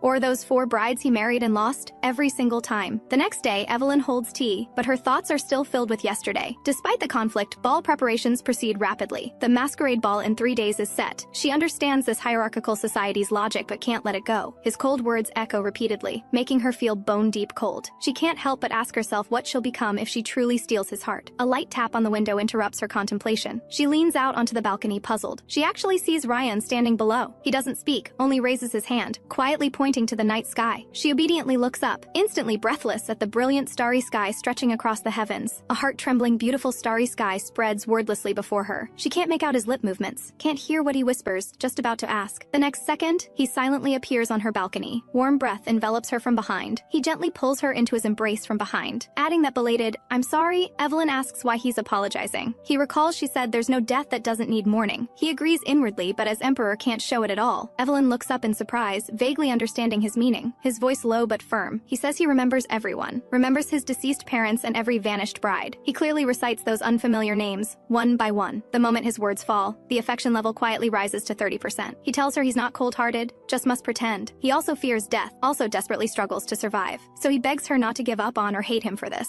Evelyn's heart sinks heavily, welling with deep regret. She finally understands the reason his affection rises, and realizes his loneliness and burden with nowhere to speak of it. She gently leans back into his embrace, saying she'll try to understand. This promise surprises him, then brings strong comfort. He points to the night sky, showing her the meteor shower streaking across, urging her to remember the stars will lead her to safety. The next day, Taylor Nolan delivers the gown prepared for the ball. He excitedly explains the design, but Evelyn is distracted. She's beautiful in the mirror, but her thoughts drift back to last night's terrace, recalling when he comforted her, those clear blue-green eyes. The tenderness within them was sincerity shown only to her. But what also surfaces is his cold profile when discussing death. 2 completely different expressions interweave repeatedly in her heart. Nolan's call pulls her back to reality, reminding her it's time. But the door opens just then. Ryan has come in person. His handsome figure makes Evelyn pause slightly. He looks somewhat uneasy, as if unsure how to begin. Evelyn smiles knowingly, proactively saying no need to dwell on yesterday. Only then does he breathe a sigh of relief, then takes out an exquisite box for Evelyn. Evelyn opens it to find a necklace set with a massive sapphire. He explains this is the insignia the emperor and empress must wear. Before finishing his words, his figure appears behind her like a phantom. Cool fingertips brush her neck as he fastens it himself. Evelyn is again amazed by this teleportation ability, but he's already stepped back 2 paces, saying softly the necklace suits her. Then he turns to leave, as if only here to deliver this item. But at the door, his steps hesitate and stop. Evelyn watches his back curiously. He turns back, complimenting that she's truly beautiful today. Standing before the ballroom doors, Evelyn's emotions are tangled. Ryan's fleeting sincerity makes her curious. She wants to understand why he must build such a cold wall, why his closeness and distance are always as unpredictable as tides. Tonight is a masquerade ball open to all citizens. Status Status and class are temporarily erased. Elaborately dressed people whisper, all anticipating that most distinguished pair of guests. They wonder if the emperor and empress will appear together as rumored. The heavy doors swing open in response. The two enter side by side, capturing all eyes. Ryan at her side appears slightly hesitant, as if brewing words. Finally, he hesitantly extends his hand, suggesting they should perhaps enter holding hands. Evelyn is still pondering the meaning of this proposal. He quickly withdraws his hand, thinking she's still disappointed in him, then turns and walks ahead alone, leaving Leon sighing anxiously to the side. But Evelyn suddenly laughs softly behind him, finding his clumsiness endearing. She laughs, saying whether retreating or advancing, one shouldn't hesitate. But she also understands as emperor, he needs to hide emotions. So she proactively calls him back, extending her hand with a smile. Seeing him still hesitating, she simply urges him not to wait. Ryan's face flushes, uncertainly confirming with her again. Amid the crowd's surprised gasps, Evelyn directly takes his hand. She asks with a smile, since she invited first, why confirm again? Ryan looks at their clasped hands, nervous and shy. He softly thanks her for everything she's done. An attendant presents champagne. Ryan raises his glass to the hall. Evelyn watches him, suddenly understanding something. Love doesn't come from books or plans. The affection level risen to 32% tells her love comes from sincerity. Music flows. The ball proceeds warmly amid laughter. Ryan temporarily leaves to speak with ministers. Evelyn feels a long-lost relaxation. A lively girl suddenly approaches. She asks if the empress feels bored. Evelyn explains with a smile she's just curious, but the girl suddenly understands. She speaks frankly about the empress not attending social events before. The bluntness in her tone makes Evelyn slightly uncomfortable, but the girl continues sharing her own regrets without reserve, firmly believing the empress must have felt it unfair. Only then does Evelyn notice the girl's affection for her is as high as 57%. She's helpless. Turns out the other is just straightforward, meaning no harm. The girl comforts her not to worry. There will be plenty of balls. Evelyn is infected by her cheerfulness and can't help but laugh. The girl also complains her study courses rob her of fun, but she says she's no longer sad, and tells the empress not to be too sad either. This enthusiasm makes Evelyn's tense heartstrings suddenly relax. She wants to let go of everything tonight, purely enjoying happiness. However, the green-haired girl chatters endlessly. She feels her patience has reached its limit, ears buzzing. This feels identical to being pushed to the brink by Nolan before. She must escape here, immediately, right now. She makes an excuse to get champagne, finally interrupting that endless monologue. Taking the glass, she flees that commotion without looking back. Her gaze locks on the quiet terrace like grasping a lifeline. She quickly steps out, pulling the curtain tight behind her. The world instantly quiets. She's glad the other didn't follow. However, a deep male voice suddenly sounds behind her, asking if she's being chased. Evelyn jumps in fright. Her mask slips as she turns in panic. The glass in her hand also slips, about to shatter, but a slender hand steadily catches the falling glass. The man holds the glass, his tone carrying playful amusement. He says that was close, then raises his hand to remove his own mask. Meanwhile, in the ballroom, Ryan is entangled in state affairs. The minister's discussions irritate him. He just wants to find that person. He calculates whether to invite her to dance or personally escort her back. He bluntly interrupts the conversation, emphasizing balls aren't for politics, then takes the opportunity to slip away. He urgently searches for her figure in the crowd, just happens to hear the green-haired girl asking where Her Majesty went. Ryan immediately approaches, asking if she saw the empress. The girl says the empress disappeared after taking champagne. The word disappeared makes Ryan's heart sink sharply. All kinds of terrible imaginings emerge. His gaze sharply scans, locking onto that curtained terrace door. On the terrace, Carl with his mask removed smiles at Evelyn. He asks why she's hiding here alone. Evelyn awkwardly explains she just wanted somewhere to rest, but Carl steps closer, pointing out this place's special nature with suggestive tone. He says such a secluded terrace is meant for men and women to be alone, and gently backs her into a corner, the atmosphere suddenly becoming delicate. On the other side, Ryan impatiently lifts terrace curtains one by one. The first pair is flustered lovers.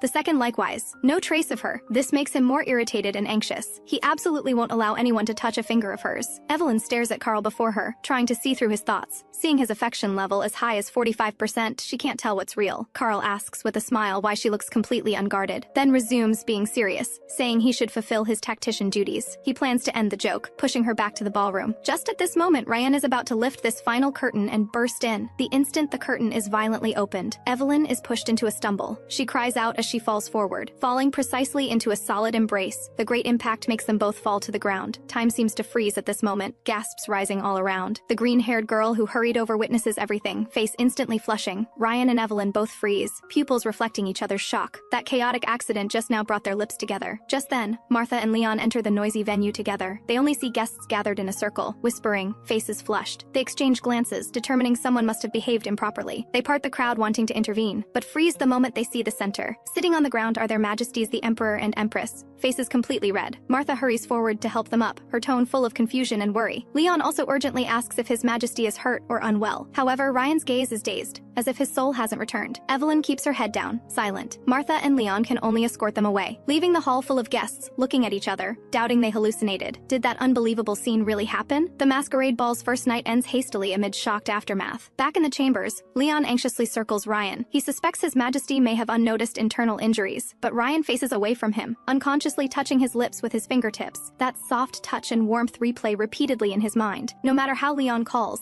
he remains immersed in that moment. The Empress's palace shows the same scene. Martha is nearly frantic, constantly testing her lucidity, but Evelyn just cups her face, murmuring over and over. She repeatedly says it touched, then throws herself into bed rolling. Martha can bear no more, determining the royal physician must be summoned. The two stewards meet outside the physician's chambers, immediately competing for the physician. Leon claims His Majesty hasn't slept all night, clearly more serious. Martha retorts the Empress hasn't slept either, symptoms no less severe. The poor physician is propped up on both sides, feet barely touching ground. He repeatedly insists both their majesties are perfectly healthy. The exasperated physician even accuses that they're the ones who need examination. Behind them, young maids and attendants excitedly reenact. One imitates the Empress's shy manner. One acts out His Majesty's dazed state. The exaggerated performance makes the three ahead turn back, momentarily speechless. On the other side, Celia personally wrings out a towel. She's heard of the ball's commotion, but no one can give specific details. This unusual silence makes her certain something happened. The man on the bed's groan interrupts her thoughts. He finally stirs awake. Celia immediately puts on a concerned yet cold smile, leaning close. She softly asks if he feels unwell anywhere else. The moment the man meets her gaze, he trembles all over in fear. Rowena beside them can't bear it, turning her face away, not daring to look. Celia gently caresses his cheek, but her words are like poisoned ice blades. She warns him not to try any tricks, or the consequences will exceed imagination. She'll make him completely lose even the right to groan in pain. Celia picks up the soaked towel, saying she'll personally investigate at the palace, then heavily covers Oliver's face with the wet towel. Oliver's painful struggling ignites her fury. She emphasizes she's already using forbidden medicine to treat him. If the medicine is absorbed by his lungs and damages tissue, that's his own doing. She smiles and offers terms. The medicine for him, the healing stone for her. That palace invitation written to her brother will also be used by her. She orders a black gown prepared, then turns to leave. Rowena watches Oliver struggling on the bed, a trace of sympathy flashing in her eyes. But ultimately, she hardens her heart and follows her mistress from the room. The next day in the palace garden, Evelyn and Ryan unexpectedly meet. Both accompanying stewards worry nearby yet are helpless. They whisper, not understanding why their masters are so silent and strange. Not knowing beneath that silence are faces already flushed red. They almost simultaneously speak, wanting to mention last night's accident. Evelyn speaks first, her voice deliberately casual. She suggests treating that incident as an accident. Ryan's heart sinks slightly, thinking she wants to erase all traces. Evelyn nervously observes. His affection level stays at 33%. Ryan finally speaks, agreeing softly it was indeed an accident. But he immediately looks up, admitting he doesn't want to forget it. Evelyn freezes, asking puzzled what he means exactly. He asks back, does she really want to forget it so badly? Evelyn immediately becomes flustered, her words becoming fragmented. She shyly admits she actually can't stop thinking about it either. These words stir Ryan's heart, gentle ripples spreading. He extends his hand, saying softly they'll both be constantly reminded by that memory. So better to remember it rather than futilely trying to forget. Their hands gently clasp, warmth transferring from palms to hearts. The affection level above his head also quietly rises to 35%. Night falls. The second day's ball atmosphere is completely different from yesterday. Evelyn follows Martha's suggestion, disguising as an ordinary noble lady. She stands alone in a somewhat dim corner, mood subtly complex.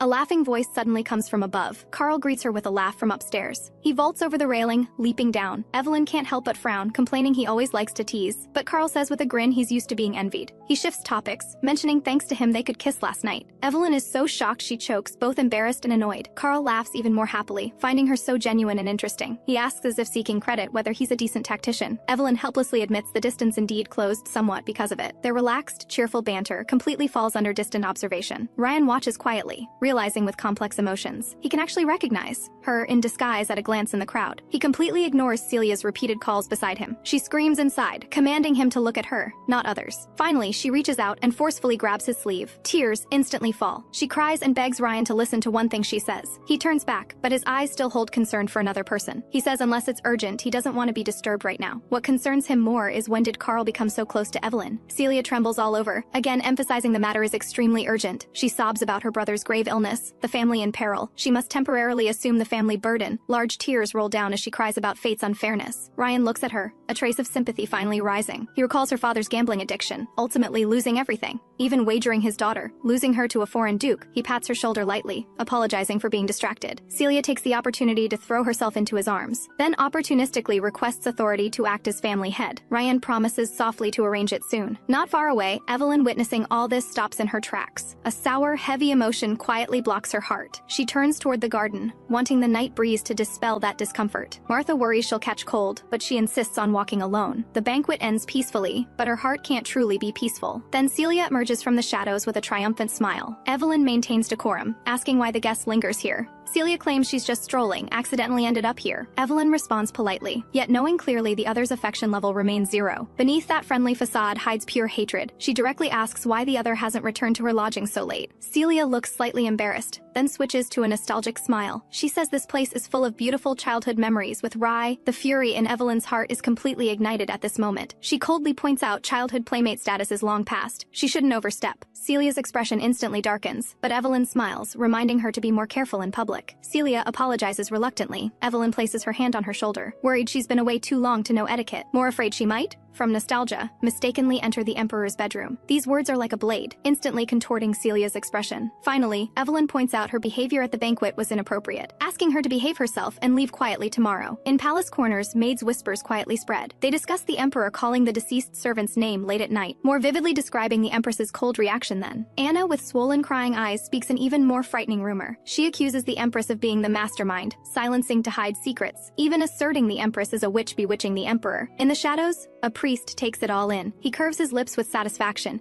as if seeing a heaven-sent opportunity. A witch deeply loved by the Emperor, a servant's death. This perfect combination is the ideal weapon to bring down the Empress. Evelyn and Ryan sit facing each other again, the atmosphere delicate. That image lingers in her mind. Why did he embrace Celia in public? His gaze at her the day after the ball confuses her even more. Ryan breaks the silence first, asking how she felt about the ball, then shifts topics, mentioning she seems quite close with Carl. Evelyn's heart tightens, asking back if he also has someone close. This remark makes Ryan freeze instantly, his ear tips flushing. He nervously presses whether she's been watching him. Evelyn nearly chokes in embarrassment, flustered trying to explain, but he won't let it go, asking if she was looking for him, then softly confesses he's always searching for her figure too. He hastily clarifies that Celia is merely a childhood friend to him. Evelyn asks why he's suddenly explaining this. He reminds her she promised to focus only on his good points, her heartfelt words during their argument. He's kept them in his heart. This is why he must explain, and says opening his heart brings unprecedented satisfaction. Evelyn wants to know if he's aware of Celia's feelings, but Ryan speaks of Celia's brother's critical condition. As a childhood friend, he can't stand by and do nothing. Hearing this, Evelyn forcibly suppresses the sourness welling up. She smiles in understanding, saying she won't ask further. Soon after, a new maid named Amelia is brought before her. Leon explains this is his majesty showing care for her. Evelyn is somewhat surprised but still greets her warmly, but Amelia's hands tremble slightly as she takes the teacup. She nervously explains she was recommended by an anonymous benefactor. Evelyn praises that person as surely kind and good, but Amelia feels guilty. She remembers her mission, must record every word, expression, and habit of the Empress. Rowena's threats still echo in her ears. Evelyn ends this brief meeting. She asks where the Emperor is. Martha answers he's in a meeting with the Sanctuary of Light. Evelyn wants to get some air in the garden, but a roar tears through the tranquility. Victor storms over furiously, demanding harshly what she's been doing. Martha steps forward to block him, but he mocks that the Empress's position won't last. He sneers, claiming he's already contacted the Sanctuary of Light. They told him Evelyn's recent behavior has been extremely strange. He accuses her of killing a maid in the palace and falsely claiming to see ghosts. At the same moment, priests in the council chamber whisper to Ryan. They've heard the Empress can see ghosts, even uses magic. Rumors say she brutally killed a maid for making mistakes, also mentioning she frequents the haunted library, her movement suspicious. Several maids have come forward to testify, speaking with certainty. Ryan's face darkens, denouncing this as utter nonsense. On the other side, Victor's cursing continues. The temple has warned their family about the consequences of concealing the Empress is a sorceress. He viciously curses Evelyn as a useless wretch deliberately dragging down the whole family. These venomous accusations stab into Evelyn's heart like ice picks. Then she actually bursts into laughter. Victor trembles with rage, asking if she's finally gone mad. He curses her arrogance, blaming the family's decline entirely on her. But Evelyn demands how he dares be so disrespectful, mocking him for stopping at nothing for the position of family head, even willing to sell out his own sister to gain power. Victor angrily interrupts. lips. But Evelyn pokes his chest, exposing his fear in one statement. She sees through him, his whole life struggling in the shadow of fearing abandonment. Victor forces composure, warning the Sanctuary of Light has intervened. Her expulsion from the palace is only a matter of time. Then he'll throw everything of hers into the shadow wastes and drive out all the maids she brought from the family, making them fall into despair from unemployment, ultimately ending themselves. He even describes their miserable deaths from starvation. These words truly ignite the fury in Evelyn's eyes. On the other side, the priests pressure the emperor. The priests hint that if the empress is a witch, then her family cannot escape blame. But Ryan remains unmoved, asking back if they'll use the same old tricks. Feed her to the swamp beasts like they did other magic users? The priests rage, accusing this of blaspheming divine will. Ryan sneers, pointing out the temple and council of sages chose her. If she's guilty, can those who recommended her be blameless? He determines House of Leicester must have bribed them. All these developments fit their expectations and design. He knew they'd find ways to drive her out, but didn't expect such baseness. Actually using spreading rumors to slander her, Ryan rises abruptly, announcing his decision. Effective immediately, Evelyn fulfills all duties of Empress and serves concurrently as Minister of Justice. At this decree, the entire assembly is shocked. No one dares believe it. At this moment, Evelyn faces her final confrontation with Victor. She tells him she absolutely won't be shaken by someone like him. Each of his attacks only proves the strength of her power. She, Evelyn, is the existence that makes Victor feel threatened. Just as Victor breaks into curses, someone arrives behind him. Leon arrives hurriedly with attendants, presenting a document to Evelyn. Seeing this, Victor reveals a triumphant smile. He thinks it must be the order expelling her from the palace, but Leon loudly announces His Majesty the Emperor's appointment, congratulating her on officially assuming Minister of Justice, governing the court. Evelyn holds the appointment letter, a complex warmth surging in her heart. Then she turns to face Victor, ashen-faced. She smiles and asks if he enjoyed himself just now. Now the game is over. Time to settle accounts for his disrespect. She advances step by step, enumerating his every offensive remark. She sternly commands him to kneel immediately and beg the royal family's forgiveness. The palace is brightly lit at night. Nobles and ministers summoned urgently wear expressions of shock and suspicion. They can't believe His Majesty would grant the Empress real power. Everyone inquires among the powerful, but only receive blank headshakes. Only Duke Clement calls this good news. His approval instead draws more suspicion, since he's always balanced against His Majesty. Then the doors open. The Emperor and Empress enter side by side under everyone's gaze. His gaze sweeps the crowd, bluntly stating he's heard absurd rumors about the Empress, and believes no one present would believe that nonsense about magic. Hearing this, the maids who spread rumors tremble in fear. He then solemnly declares that in the Empire, using magic is considered treason. All these rumors began because he failed to give the Empress respect, but Evelyn's heart jolts, recalling he's used magic in front of her. She suddenly realizes, has he also endured countless malicious attacks for this? Ryan's voice awakens her, announcing it's time to give her everything she deserves. Before God and everyone present, he formally appoints her Minister of Justice and entrusts responsibility for overseeing the royal palace to her hands. A crown symbolizing power and recognition is placed on her head by his own hands. However, in the Leicester family estate, it's another hellish scene. Victor trembles with rage, shame nearly consuming him. Her words ordering him to kneel replay constantly in his mind, and the scene of himself ultimately submitting, kneeling before her. She mocked that was his proper place, every word cutting to the heart. In wild fury, he sweeps an exquisite vase to the floor. Ella rushes forward to stop him, worried he'll damage Evelyn's portrait. This remark only adds fuel to the fire, making him more crazed. He viciously grabs Ella's shoulder, demanding with a twisted face, roaring reminders of who's the master, who's the sacrificial offering. Ella is shocked by the word sacrifice. Listening servants are terrified speechless. Victor finally roars, ordering everything about her destroyed. Those who don't comply will meet the same fate as Ella. In the palace, Martha is already moved to tears. She repeatedly confirms with Evelyn if all this is real, gripping her hand tightly, saying she never dared hope to see this day. She admires the desk, chairs, and bookshelves in the office, extremely moved. These were dreams deep in her heart she dared not speak. Evelyn can only smile awkwardly, soothing her excited emotions. After calming down, Martha becomes serious and earnest, asking how she'll deal with Victor. Evelyn recalls his threat to drive away her maids. No family will hire servants expelled by House of Leicester.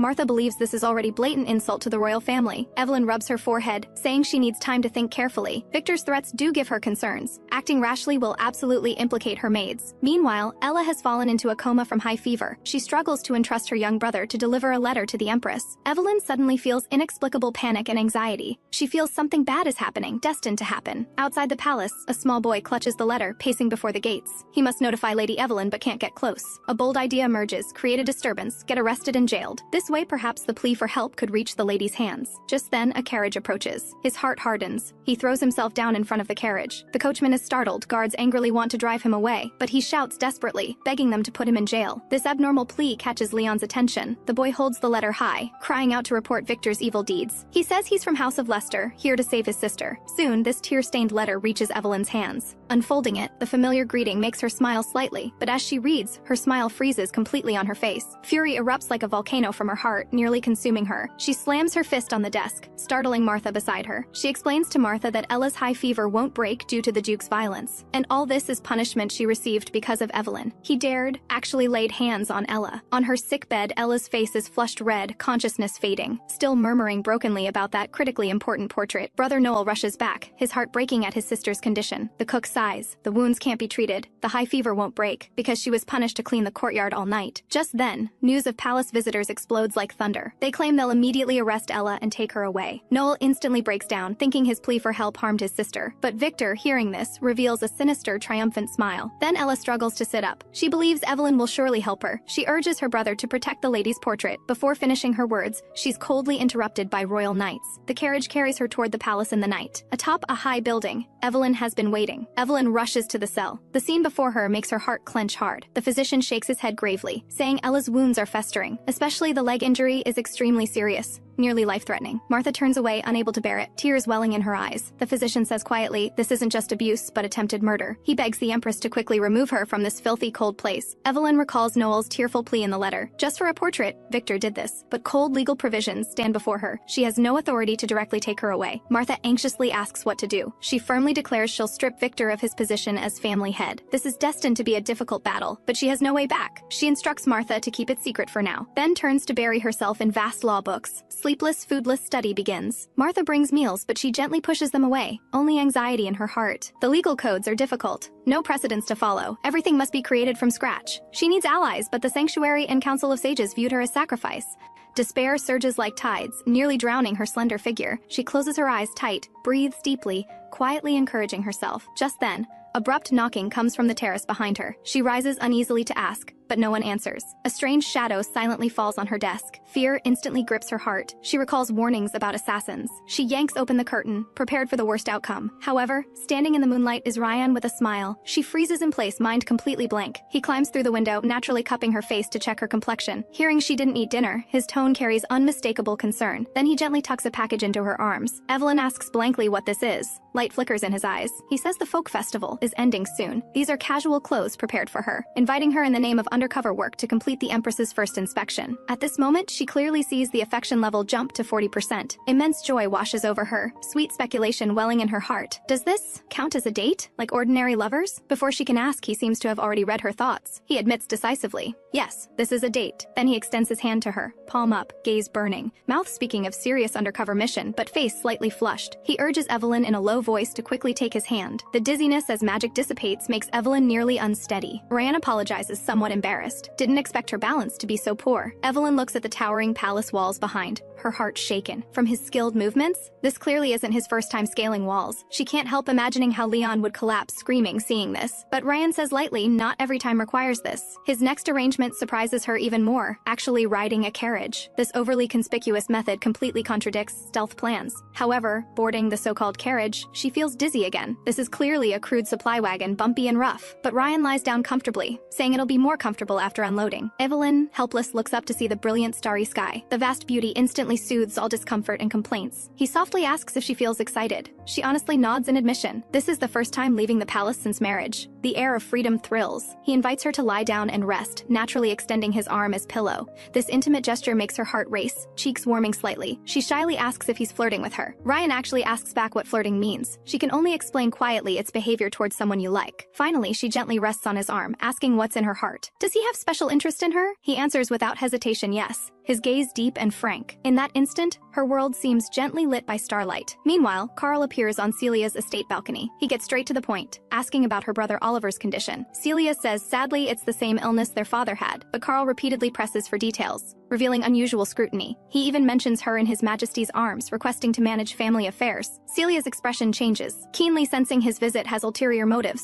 She asks, choking back tears, if Ryan sent him to verify the truth. Before finishing, tears already fall, appearing extremely vulnerable. She crouches down crying, recounting her family's decline, relatives' grave illness. Seeing this, Carl's cold heart is instantly softened by familiar friendship. He leans close to comfort, admitting he indeed came at His Majesty's command. But now he says he believes her. No need to verify the illness. He emphasizes the three of them are friends forever. handing her a clean handkerchief. Celia takes the handkerchief to wipe tears, continuing to recount life's hardships. Carl offers to lend money to help, but she politely declines. She says miserably true friends shouldn't involve money and interests. At this moment, the wagon has stopped. Ryan and Evelyn get off together. He suddenly teases she snored lightly while sleeping just now. Evelyn freezes first, then sees the mischievous smile in his eyes. Only then does she realize this is another clumsy flirtation of his. Ryan laughs and admits he's indeed practicing flirting. Evelyn is helpless yet amused, sweet ripples spreading in her heart. He naturally takes her hand, inviting her to stroll under the stars. The warmth from his palm makes her clearly feel her wildly beating heart. But unlike past fear, this time it's nervousness and warmth intertwined. She suddenly feels complex emotions, both unsettling and comforting. Though experiencing it for the first time, she's absolutely certain of its name, that quietly growing, irresistible feeling is love. They walk side by side through the bustling market, crowds and lights instantly engulfing her. In the busy streets, Evelyn finds everything novel, eyes shining with childlike light. A ring set with a yellow gem suddenly catches her eye. The vendor claims this is a royal gem, quotes an astonishing high price. She's surprised and wants to leave. Ryan has already picked up the ring, revealing a mocking smile. He says casually he'll throw it in fire to verify its authenticity. The vendor immediately panics, price dropping again and again, all bluster gone. Finally, he buys the ring for her at an extremely low price. Evelyn finds his bargaining ability both surprising and amusing. In the moonlight, she gently turns her finger. The gem glimmers faintly, but a strange sourness wells up. This is her first time receiving a gift. Whether in her past life or this one, she's never been treated this way. This sudden happiness makes her anxious, unsure how long it can last. Once the mission is complete, will this warmth vanish like smoke? Ryan approaches, asking if she's written her wish on paper. She looks up. The affection level above his head has quietly risen to 43%. They hang their slips of paper under the tree, agreeing not to peek at each other's. Her wish is to complete the mission. His wish is to be an ordinary person to love her. Fireworks bloom in the night sky, brilliant as a dreamlike vision. She tilts her head back to sip wine, marveling she's never seen a palace like this. But Ryan only gazes at her profile illuminated by fireworks. He suddenly mentions the masquerade ball, that kiss called an accident. Before she can answer, he's already gently cupped her face, breath drawing near. He says this time it's not a mistake, then kisses her beneath the fireworks. The fireworks bursts and her wildly beating heart completely merge. His kiss is devout and focused, carrying irresistible tenderness. After who knows how long, he finally releases her. He smiles, saying she seems no longer afraid of his closeness. Evelyn's face burns red, recalling how she used to flee in panic. He remembered it all, those subtle trembles she thought no one noticed. He smiles and says her lips taste as sweet as strawberries. This remark makes her heart tremble. Some impulse breaks through reason. She suddenly stands on tiptoe approaching him, softly asking him to close his eyes, then kisses him back proactively, sealing all this night's light, shadow, and heartbeats in this moment. On the other side, Victor frets over being unable to contact the priest. The priest finally appears, tone cold as he draws clear boundaries, claiming their contract has ended. But Victor smiles craftily, asserting Evelyn must be expelled quickly, because her actions have completely deviated from the sanctuary's planned course. He reveals the maid who was taken away hid a crucial portrait. Within it are hidden corrupt documents behind the deaths of the late emperor and empress. This news finally makes the ever-indifferent priest's eyes widen.